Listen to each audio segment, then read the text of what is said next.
Biodiversity conservation যে কত জরুরি হয়ে পড়েছে, এটা এই মুহূর্তে সময়ের দাবি। আসলে আমরা জীবন মান উন্নয়নের জন্য, ইনফ্রাস্ট্রাকচার ডেভেলপের জন্য শহর থেকে শহর, বন্দর থেকে বন্দর ডেভেলপ করে যাচ্ছি, কনস্ট্রাকশন করে যাচ্ছি, বিলিয়ন বিলিয়ন টন কংক্রিট দিয়ে শহর নির্মাণ করছি। কিন্তু আমরা কি বায়োডাইভার্সিটি কনজারভেশনটা যে কত জরুরি হয়ে পড়েছে, এটা নিয়ে খুব কম দেশ এবং খুব কম মানুষই সচেতন। ইভেন জীববৈচিত্র্য যদি সংরক্ষিত না হয়, প্রপার ওয়েতে ঠিক না থাকে, কী লাভ হবে এই দুনিয়াতে এত ইনফ্রাস্ট্রাকচার করে, এত সুন্দর করে? সুতরাং দরকার হচ্ছে এই মুহূর্তে সবার জন্য আমাদের সমাজের বায়োডাইভার্সিটি কনজারভেশনটা যাতে ঠিক হয়। সমগ্র পৃথিবীর সকল দেশের যারা নীতি নির্ধারক আছেন, সবাই মিলে এই জিনিসটাই চিন্তা করা উচিত।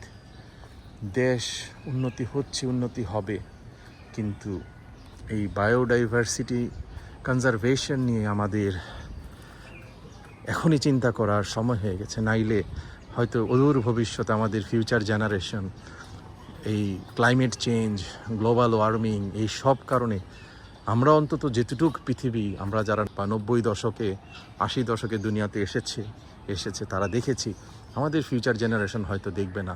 তারা দেখবে খালি ধুধু মরুভূমি আর মরুভূমি। কিছু আর বলার নাই দর্শক, যত দিকে চোখ যায় খালি দেখি উন্নয়ন আর উন্নয়ন, উন্নয়ন উন্নয়ন। কিন্তু এই উন্নয়ন করতে যে পরিবেশের কত ক্ষতি আমরা করে দিচ্ছি, ক্ষতি হয়ে যাচ্ছে, আসলে এটা বলে বোঝানো যাবে না। যাই হোক, অনেক দিন পর একটা কন্টেন্ট নিয়ে চলে আসলাম। বিভিন্ন ধরনের পেরেশানিতে সময় অতিবাহিত করছি আমরা। তো এই মুহূর্তে এই farm house life, daily lifestyle, gardening, organic farming, এই কন্টেন্টের তো আসলে দেখার মানুষই নাই। মানুষ দেখবে এখন ওই প্রাইম টাইমের চটপটা খবর, কে ধরলো, কোন মন্ত্রীরে ধরলো, কারে ধরলো, কাকে না ধরলো, এগুলোই চলছে। সব কিছু মিলে এই জন্য আর কন্টেন্ট করা হচ্ছে না। অনেক দিন পর একটা কন্টেন্ট নিয়ে হাজির হলাম viewers. Welcome to cat live blog.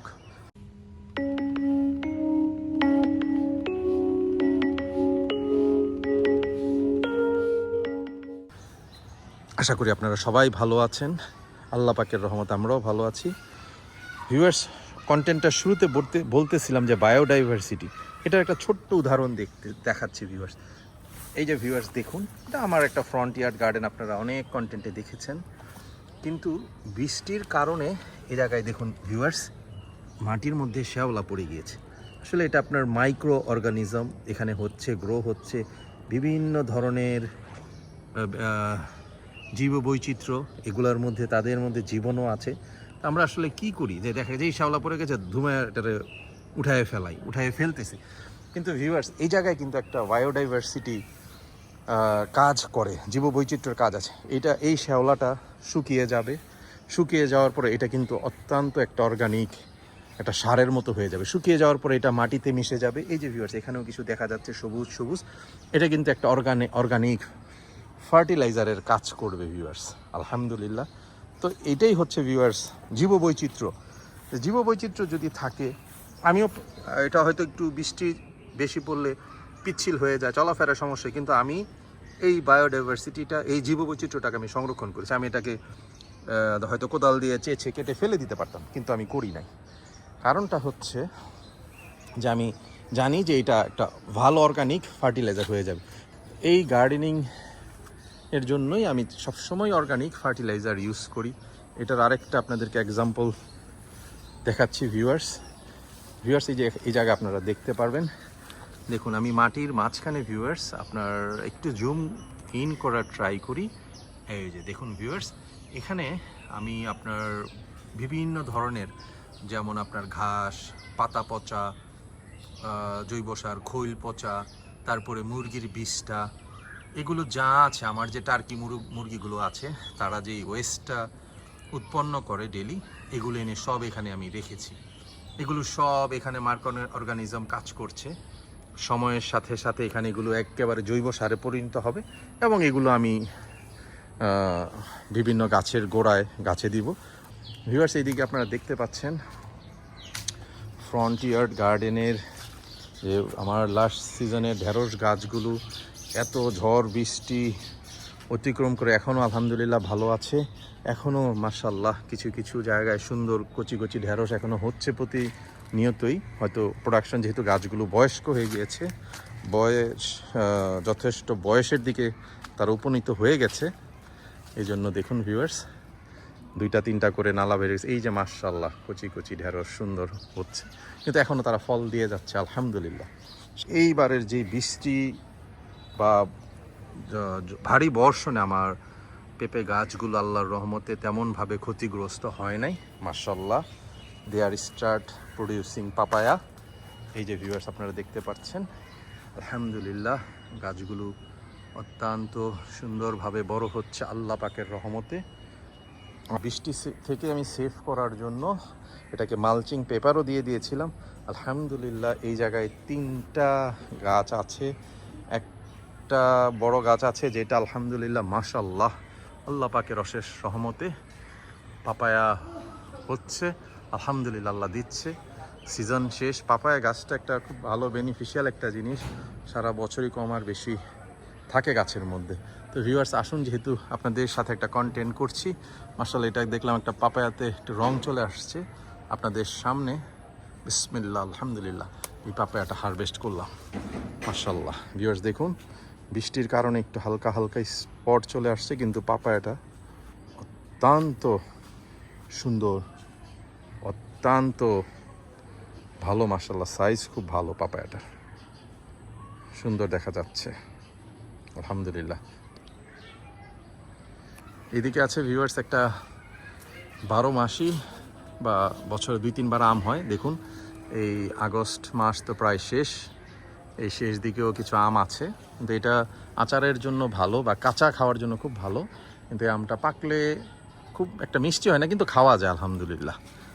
তো এইদিকে আর কি আছে ভিউয়ার্স, আলহামদুলিল্লাহ মরিচ গাছগুলো বৃষ্টির এই যথেষ্ট বৃষ্টির ঝড়ো হাওয়া বৃষ্টি উপেক্ষা করে আলহামদুলিল্লাহ কিছু কিছু গাছ এখনও টিকে আছে এবং দে আর স্টার্ট প্রডিউসিং চিলিস আলহামদুলিল্লাহ। এদিকে আমার প্রায় 7-8টা গাছ আছে।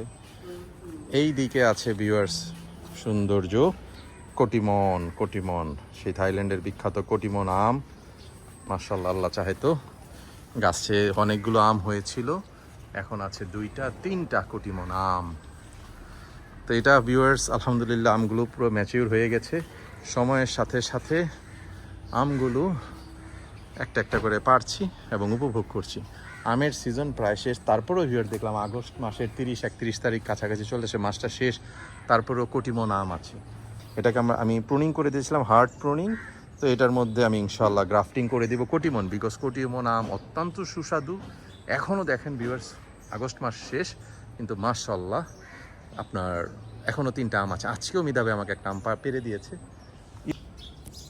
ভিউয়ার্স বায়োডাইভার্সিটির আরেকটি জলজান্ত এক্সাম্পল হচ্ছে এই যে ছোট্ট ছোট্ট ভিউয়ার্স কেনুগুলো দেখতে পাচ্ছেন, কি সুন্দর আল্লাহ পাকের সৃষ্টি। এরা এই যে ভিউয়ার্স দেখুন এই যে চলতেছে, কি সুন্দর। এরা কিন্তু ভিউয়ার্স এই মাটিতে বিভিন্ন ধরনের কি বলে জৈবিক প্রক্রিয়া সম্পন্ন করে এবং মাটির উর্বরতার জন্য কাজ করে। এই যারা একে একে এক একজনের সাথে মিশে আছে, খোঁচা দিলে এই যে দেখুন ভিউয়ার্স এই যে তারা লড়াচড়া শুরু হয়েছে। এরা কিন্তু কোনো মোটেই বিষাক্ত না, এরা সুন্দর থাকে। এরা আপনার এই যে দেখুন ভিউয়ার্স লাড়া দেওয়ার সাথে সাথে চলে যাচ্ছে গাছের গোড়াতে। আমার সমগ্র জায়গায় আমি ভিউয়ার্স সবসময় চেষ্টা করি কোনো ধরনের জীব যাতে যারা প্রাকৃতিক পরিবেশে যেভাবে আছে কোনো কিছুকে না মারতে।